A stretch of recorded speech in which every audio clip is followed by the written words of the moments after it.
नायब सदर नशीन कौमी अक़लियती कमीशन आतिफ रशीद तेलंगाना के 3 रोज़ा दौरे पर हैं। आतिफ रशीद ने हैदराबाद की तारीखी मक्का मस्जिद में नमाज जुमा अदा की। साबिक़ हुक्मरान हैदराबाद की मज़ार पर फातह ख्वानी की। आतिफ रशीद से मुख्तलिफ वफूद ने मुलाकात की।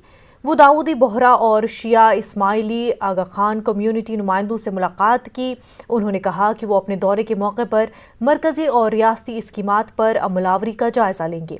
सदर नशीन तेलंगाना वक्फ बोर्ड मोहम्मद सलीम और दीगर से मुलाकात करेंगे। आतिफ रशीद हफ्ते को शिया, महदवी, सुन्नी, सिख और दीगर तबकात के नुमाइंदों के साथ मुलाकात करेंगे।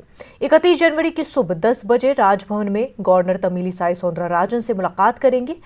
बादशाही आशूर खाना और दरगाह हजरत यूसुफीन रहमतुल्लाह अलैह पर हाजिरी भी उनके प्रोग्राम में शामिल है। 2014 में दिल्ली में जो सबका साथ और सबके विकास का एक सफर शुरू हुआ था, वो सफर 2019 तक पहुंचते पहुंचते सबके विश्वास में परिवर्तित हो गया। और वो सबके विश्वास को जीतने के लिए प्रधानमंत्री नरेंद्र मोदी जी और अल्पसंख्यक कार्य मंत्री श्री मुख्तार अब्बास नकवी जी के नेतृत्व में विकास का पहिया जो तेलंगाना तक पहुंचा है, उस विकास के माध्यम से आज विश्वास को अर्जित करने के लिए मैं तेलंगाना में आया हूं। और तेलंगाना में जो हमारे यहाँ पे सभी समुदाय के, चाहे वो जैन हो, चाहे वो मुस्लिम हो, चाहे वो सिख हो, चाहे वो क्रिश्चियन हो, सभी समुदाय के बीच में केंद्र सरकार और राज्य सरकार की योजनाओं की समीक्षा भी की जाएगी। किस हद तक उनके बीच में इस लाभ को पहुंचाया जा रहा है, उसकी समीक्षा होगी। उस समीक्षा की बैठक के बाद गवर्नर साहब को मेमोरेंडम दिया जाएगा कि यहाँ पर किसी समुदाय की क्या आवश्यकताएं हैं, क्या जरूरतें हैं। और मैं तेलंगाना के आवाम, खासकर यहाँ के अल्पसंख्यक समुदाय, चाहे वो मुस्लिम समाज हो, चाहे वो क्रिश्चियन समाज हो, जिस समाज से भी हो, उसको ये विश्वास दिलाने के लिए आया हूं कि प्रधानमंत्री नरेंद्र मोदी जी का जो सबका विश्वास जीतने का सपना है, हम उस विश्वास को आपके बीच में अर्जित करेंगे विकास के माध्यम से। और ये यकीन रखिएगा कि हमारी तरफ से केंद्र सरकार से जो विकास का पहिया चलेगा, वो बिना जात, बिना धर्म किसी को भी सामने आने नहीं देगा। कतार में खड़े हुए अंतिम व्यक्ति का उदय ही करे। पार्लियामेंट का बजट इजलास शुरू हो गया है। मरकजी हुकूमत माली साल 2020-21 का बजट पेश करने जा रही है। हैदराबाद के टैक्सी ड्राइवर्स को मरकजी हुकूमत से क्या उम्मीदें हैं, आइए सुनते हैं।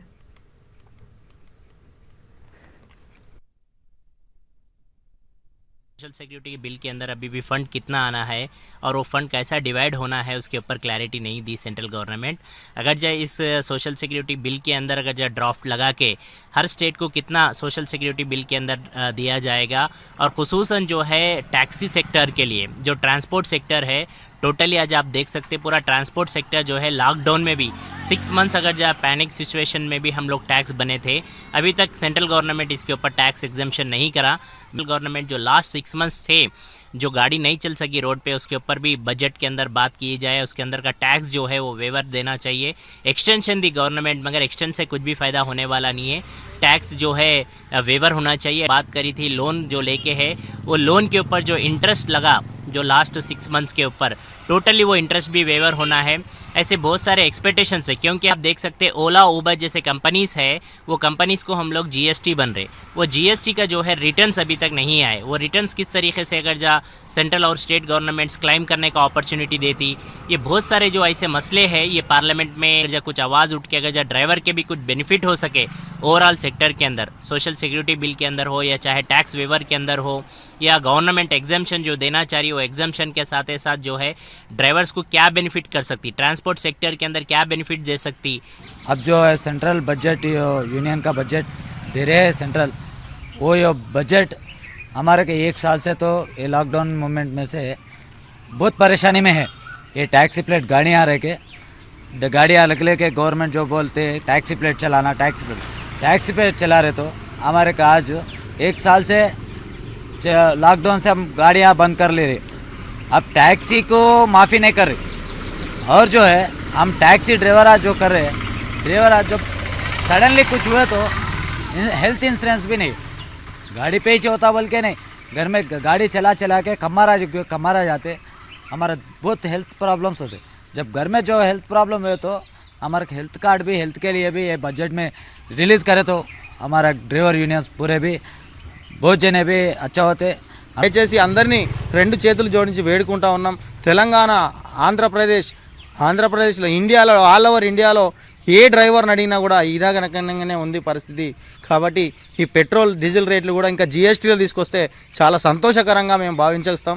కాబట్టి అందరినీ ఉద్దేశించి ఈ యొక్క హెల్త్ కార్డు కానీ, డ్రైవర్ కుటుంబ నియంత్రణ కానీ, డ్రైవర్ ఒక జీవన ఉపాధి పైన కానీ, సబ్సిడీల పైన కానీ, ఒక ఇల్లు పైన కానీ ఈ వివరణ ఇస్తే బాగుంటుందని తెలియజేస్తున్నాం। ये लॉकडाउन की वजह से पहले मेरा सॉफ्टवेयर में चलता था गाड़ी, ये लॉकडाउन की वजह से पूरे गाड़ियाँ पूरे हटा दिए। उसके बाद में ये ओला उबर में चला रहा हूँ। ये रोज़ का रोटी हो गया, अब धंधा भी नहीं है, कुछ भी नहीं है, पैकेज ले रहे, पैसे भी नहीं दे रहे। कंपनी वाले तो हमारे लिए सोच रहे भी नहीं, और पब्लिक को मालूम है हमारा ड्राइवर की हालत क्या है बोल के। अब सेंट्रल सरकार ने हमारे लिए कुछ फंड निकालना, और ये गैस के और डीजल के भी दाम बहुत बढ़ गए, ये भी कम करना। Congress senior leader V Hanumantharao ने किसानों के मसाइल को हल करने की मांग की है। उन्होंने पुलिस पर किसानों को तशद्दुद के लिए उकसाने का इल्जाम लगाया। किसान तहरीक को खत्म करने के लिए साजिश करने का इल्जाम लगाया है। वाईएसआरसीपी और टीआरएस पर मोदी हुकूमत का साथ देने का भी इल्जाम लगाया। किसान ये बिल वापस लेना, बारिश में हो ठंड में हो बराबर रोडों पे सो गए, वहां पर भी पॉलिटिक्स खेलने गए। किसानों के हित में किसानों को वहां से हटाने की कोशिश करे, और कितने की भी मीटिंग हुआ मगर कोई फायदा नहीं हुआ। दीप सिद्धू ये क्यों गया भाई वहां पर हलचल करने का वास्ते कौन करे ये आइडिया। एक तरफ तुम परमिशन देते, जहां परमिशन हुए तक वहीं रोकना था। रेड फोर्ट कैसा गए? पुलिस का ये चाल है, पुलिस क्या कर रही, उनको मौका देना और ये गड़बड़ हुआ इसके नाम पे मूवमेंट को खत्म करना। इनका चाल है, कॉर्पोरेट सेक्टर को फायदा करने का काम है। 2016 में काबू लोग मीटिंग लगाए थे, 16 लाख लोग पब्लिक 16-17 लाख आए थे, मगर उस वक्त एक मोना बोल के रत्नाचल ट्रेन को भिजा के हंगामा करके उनको मूवमेंट कर सेम वैसी यही भी सेम ड्रामा चला। ये कॉन्स्पिरेसी है। ज्वाइंट पार्लियामेंट जो 18 पॉलिटिकल पार्टी खिलाफ करे, कोई भी नहीं गए बाइकाट, मगर कांग्रेस हमारे टीआरएस का एमएलए और बीजेपी के हमारे वाईएसआर के एमपी सब जाते। इससे पता लग रहा ये डबल गेम चल रहा। किसानों के हित में इधर अच्छा बात करते, वहां दिल्ली में कहीं की नरेंद्र मोदी के साथ है। ये पता लगा जो भी हो किसानों के वास्ते लड़ना चाहिए। हो सकता किसान ही नहीं, कांग्रेस के नौजवान सभी कार्यकर्ता जेल को जाने को भी रेडी रहना। राहुल गांधी जी आप आगे बढ़ो, हम तुम्हारे साथ है। हमारा नारा है जय जवान जय। तेलंगाना में कोविड-19 के 196 ताज़ा मामले सामने आए हैं। कोरोना मुतासरीन की तादाद 2,94,120 हो गई है और हलाकतें 1,596 हो गई है। महकमे सेहत की जानिब से जारी करदा बुलेटिन में कहा गया है कि रियासत में कोरोना से रूबे सेहत होने वालों की तादाद बढ़कर 2,89,987 हो गई है और एक्टिव केसेस 2,537 है। GHMC में ताज़ा मामले 38 दर्ज किए गए हैं। तेलंगाना के वजीर सयाहत श्रीनिवास गौड़ और वजीर दिही तरक्यात दियाकर राव ने जिला जनगांव के रामावरम में सरदार पापन्ना गौड़ के मुजस्मे की नकाब कुशाई की। उन्होंने पापन्ना को खराज अकीदत पेश किया, नौजवानों को उनके रास्ते पर चलने की तलकीन की। वजीर सयाहत ने इलाके में सयाहत को फरोग देने का ऐलान किया। जिला जनगांव के देहात रामवरम के दौरे के मौके पर तेलंगाना के वुज़रा दियाकर राव और श्रीनिवास गौड़ ने गौड़ तबके से मुलाकात की। दोनों वुज़रा ने इस मौके पर सेंधी पी। तेलंगाना हुकूमत की जानिब से गौड़ तबके की तरक्की के लिए किए जाने वाली स्कीमों से वाकिफ कराया।